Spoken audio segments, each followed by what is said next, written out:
आकाशवाणी गोरखपुर से प्रादेशिक समाचार।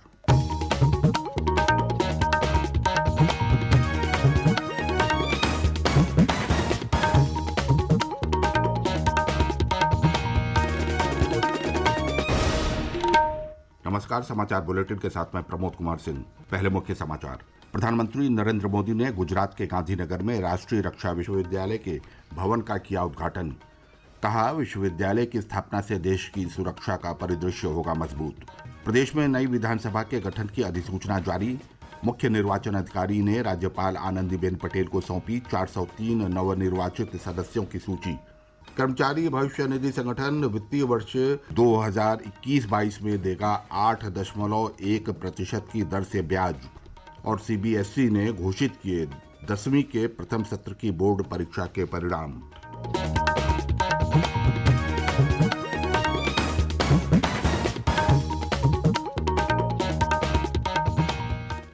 और अब समाचार विस्तार से। प्रधानमंत्री नरेंद्र मोदी ने कल गुजरात की राजधानी गांधीनगर में राष्ट्रीय रक्षा विश्वविद्यालय के नए भवन का लोकार्पण किया। विश्वविद्यालय के पहले दीक्षांत समारोह में प्रधानमंत्री ने कहा कि रक्षा विश्वविद्यालय के शुभारंभ से पुलिस सुधारों की शुरुआत हो गई है। आज़ादी के तुरंत बाद पुलिस व्यवस्था में सुधारों की बड़ी ज़रूरत थी, लेकिन कई वर्ष तक इस ओर ध्यान नहीं दिया गया। उन्होंने कहा कि पुलिस के आधुनिकीकरण के लिए मानवीय दृष्टिकोण के साथ वैज्ञानिक शिक्षा और प्रशिक्षण की आवश्यकता है। उन्होंने आशा व्यक्त की कि राष्ट्रीय रक्षा विश्वविद्यालय की स्थापना से देश की सुरक्षा और रक्षा के क्षेत्र में आमूलचूल परिवर्तन होगा। श्री मोदी ने कहा कि वर्षों से लोगों के मन में पुलिस के प्रति गलत धारणा बन गई थी, जो अब बदल गई है। अब लोग जब किसी वर्दीधारी को देखते हैं तो वे उनसे मदद का भरोसा रखने लगे हैं। श्री मोदी ने कहा कि देश के सुरक्षा तंत्र को मजबूत करने के लिए सुरक्षा और पुलिस बलों को तनाव मुक्त रखने के लिए प्रशिक्षण समय की मांग है। प्रधानमंत्री ने कहा कि राष्ट्रीय रक्षा विश्वविद्यालय, राष्ट्रीय विधि विश्वविद्यालय और राष्ट्रीय फोरेंसिक विज्ञान विश्वविद्यालय को मिलकर काम करना चाहिए ताकि बेहतर सुरक्षित वातावरण और आपराधिक न्याय प्रणाली बनाने में मदद मिल सके।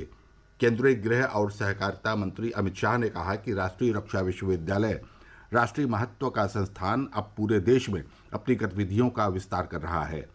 श्री शाह ने कहा कि राष्ट्रीय रक्षा विश्वविद्यालय गुजरात के मुख्यमंत्री रहते हुए प्रधानमंत्री नरेंद्र मोदी की परिकल्पना का परिणाम है। निर्वाचन आयोग ने प्रदेश में 18वीं विधानसभा के गठन की अधिसूचना जारी कर दी है। मुख्य निर्वाचन अधिकारी अजय कुमार शुक्ला तथा अन्य अधिकारियों ने राजभवन में राज्यपाल आनंदीबेन पटेल से भेंट कर उन्हें अधिसूचना की प्रति और सभी 403 नवनिर्वाचित सदस्यों की सूची तथा उनसे संबंधित दलों का ब्यौरा सौंपा। राज्यपाल ने मुख्य निर्वाचन अधिकारी को शांतिपूर्ण चुनाव प्रक्रिया संपन्न कराने के लिए बधाई दी। नवनिर्वाचित विधानसभा सदस्यों की सूची मिलने के बाद संविधान के अंतर्गत राज्यपाल द्वारा नई सरकार के गठन की प्रक्रिया प्रारंभ की जाती है। मुख्य निर्वाचन अधिकारी कार्यालय की ओर से दी गई जानकारी के अनुसार प्रदेश में सुगम, पारदर्शी, सुव्यवस्थित, शांतिपूर्ण और नियमानुसार चुनाव प्रक्रिया संपन्न कराई गई। 7 चरणों में हुए मतदान के बाद 10 मार्च को मतगणना हुई और उसके बाद सभी विधानसभा सीटों के चुनाव परिणाम संबंधित रिटर्निंग ऑफिसर द्वारा घोषित किए गए। संसद के बजट सत्र का दूसरा चरण कल से शुरू हो रहा है। ये सत्र 8 अप्रैल तक चलेगा। इस दौरान सदन की 19 बैठकें होंगी। लोकसभा और राज्यसभा की बैठक सुबह 11 बजे से लेकर शाम 6 बजे तक चलेगी। ये फैसला देश में कोरोना संक्रमण में कमी को देखते हुए किया गया है। पहले चरण के दौरान कोविड महामारी की तीसरी लहर के कारण दोनों सदनों ने पारियों में काम किया था। बजट सत्र के दूसरे चरण में दोनों सदन अपने चैम्बर और दीर्घाओं का उपयोग जारी रखेंगे। इस बार राज्यसभा को कामकाज निपटाने के लिए 19 घंटे का अतिरिक्त समय मिलेगा। 1 महीने के अवकाश के बाद बजट सत्र फिर शुरू हो रहा है। इस अवधि में संसदीय स्थायी समितियों से संबद्ध विभाग ने विभिन्न मंत्रालयों और विभागों की अनुदान मांगों की समीक्षा की। राज्यसभा के सभापति एम वेंकैया नायडू सोमवार को सदन में राज्यसभा की 8 स्थायी समितियों के कामकाज का विवरण देंगे। प्रादेशिक समाचार आप आकाशवाणी गोरखपुर से सुन रहे हैं। ये समाचार बुलेटिन हमारे YouTube channel AIR news Gorakhpur और ट्विटर हैंडल AIR न्यूज़_GKP पर भी उपलब्ध है। केंद्रीय श्रम और रोजगार मंत्री भूपेंद्र यादव ने गुवाहाटी में कर्मचारी भविष्य निधि संगठन EPFO की बैठक के बाद वित्तीय वर्ष 2021-22 के लिए भविष्य निधि जमा पर ब्याज दर घटाकर 8.1% करने की घोषणा की। इससे पहले संगठन के ट्रस्टियों की बैठक में ब्याज दर को 8.5% से घटाकर 8.1% करने का फैसला किया गया।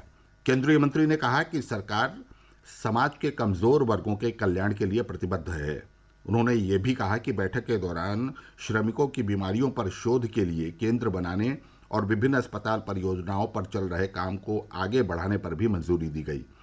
उन्होंने ईपीएफओ के उपभोक्ताओं के पेंशन संबंधी दावों के निपटान की क्षमता बढ़ाने के लिए ईएसआईसी में एक डैशबोर्ड विकसित करने की भी जानकारी दी। केंद्रीय माध्यमिक शिक्षा बोर्ड सीबीएसई ने 10वीं कक्षा के प्रथम सत्र के परीक्षा परिणामों के बारे में स्कूलों को जानकारी दे दी है। बोर्ड ने कल बताया कि केवल लिखित परीक्षा के प्राप्तांकों की जानकारी दी गई है। आंतरिक मूल्यांकन और प्रायोगिक परीक्षा के प्राप्तांक पहले से ही विद्यालयों के पास उपलब्ध हैं। बोर्ड ने एक परिपत्र में कहा है कि पहले सेमेस्टर की परीक्षाएं निर्धारित तिथियों पर आयोजित की गई थीं। इस परीक्षा में कोविड के कारण जो छात्र परीक्षा में शामिल नहीं हो पाए या राष्ट्रीय और अंतर्राष्ट्रीय खेलों के आयोजन में भाग नहीं ले पाए, उनकी उपलब्धियों का मूल्यांकन दूसरे सत्र में प्राप्त अंकों के आधार पर किया जाएगा। सीबीएसई ने कहा कि बोर्ड कोई अंक तालिका या पास होने का प्रमाण पत्र नहीं जारी कर रहा है। प्रमाण पत्र केवल दूसरे सत्र की परीक्षा के बाद जारी किए जाएंगे, जिसमें पहले और दूसरे सेमेस्टर के प्राप्त अंकों में समानता बनाते हुए ग्रेडिंग के आधार पर की जाएगी। बाद में अंतिम परिणाम की गणना की जाएगी। राष्ट्रीय विधिक सेवा प्राधिकरण द्वारा कल प्रदेश के सभी जनपदों में राष्ट्रीय लोक अदालतों का आयोजन किया गया। गाजीपुर में जिला न्यायाधीश प्रशांत मिश्रा ने राष्ट्रीय लोक अदालत का शुभारंभ किया। उन्होंने कहा कि इसके माध्यम से जन सेवाओं तथा परिवार न्यायालय से संबंधित मामलों को निस्तारित किया जाता है। कासगंज में इलाहाबाद उच्च न्यायालय के मुख्य न्यायाधीश राजेश बिंदल ने लोक अदालत का उद्घाटन किया। कौशाम्बी में आयोजित लोक अदालत में विभिन्न बैंकों और आरटीओ मोटर एक्ट से संबंधित मामलों का निस्तारण किया गया। देवरिया में राष्ट्रीय लोक अदालत के माध्यम से 36,000 से अधिक वादों का निस्तारण किया गया। प्रयागराज, रामपुर सहित विभिन्न जनपदों में आयोजित लोक अदालतों में जन उपयोगी सेवाओं से संबंधित मामले आपसी सुलह समझौते के आधार पर निपटाए गए।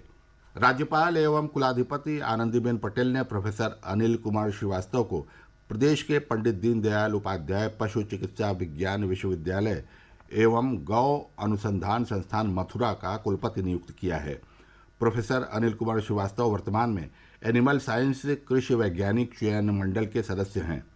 राज्यपाल के अपर मुख्य सचिव महेश कुमार गुप्ता ने इस नियुक्ति की जानकारी देते हुए बताया कि अनिल कुमार श्रीवास्तव की ये नियुक्ति कार्यभार ग्रहण करने की तिथि से 3 वर्ष की अवधि के लिए अथवा 68 वर्ष की आयु तक जो भी पहले हो तक के लिए प्रदान की गई है।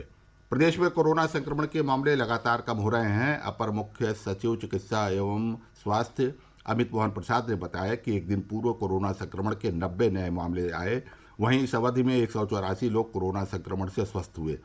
उन्होंने बताया कि वर्तमान में कोरोना के कुल 1,401 मामले रह गए हैं। श्री प्रसाद ने बताया कि प्रदेश में कोविड टीकाकरण का कार्य लगातार जारी है। एक दिन पूर्व एक दिन में 3,36,000 से अधिक कोरोना के टीके लगाए गए।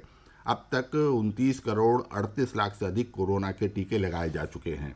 उत्तर प्रदेश परिवहन निगम ने होली के त्यौहार को देखते हुए 15 से 21 मार्च के बीच अतिरिक्त बसों के संचालन का फैसला किया है। निगम के प्रधान प्रबंधक अनघ मिश्रा ने बताया कि लखनऊ से अतिरिक्त बसों का संचालन आलमबाग, चारबाग, कैसरबाग और अवध बस स्टेशनों से होगा। उन्होंने बताया कि आलमबाग और कैसरबाग से दिल्ली, उत्तराखंड, राजस्थान और पंजाब के लिए अतिरिक्त एसी बसें चलाई जाएंगी। और अंत में बुलेटिन का मुख्य समाचार एक बार फिर। प्रधानमंत्री नरेंद्र मोदी ने गुजरात के गांधीनगर में राष्ट्रीय रक्षा विश्वविद्यालय के भवन का किया उद्घाटन। कहा, विश्वविद्यालय की स्थापना से देश की सुरक्षा का परिदृश्य होगा मजबूत। प्रदेश में नई विधानसभा के गठन की अधिसूचना जारी। मुख्य निर्वाचन अधिकारी ने राज्यपाल आनंदीबेन पटेल को सौंपी 403 नवनिर्वाचित सदस्यों की सूची। कर्मचारी भविष्य निधि संगठन वित्तीय वर्ष 2021-22 में देगा 8.1% की दर से ब्याज। और सीबीएसई ने घोषित किए 10वीं के प्रथम सत्र की बोर्ड परीक्षा के परिणाम। इसके साथ ही समाचार बुलेटिन समाप्त हुआ। नमस्कार।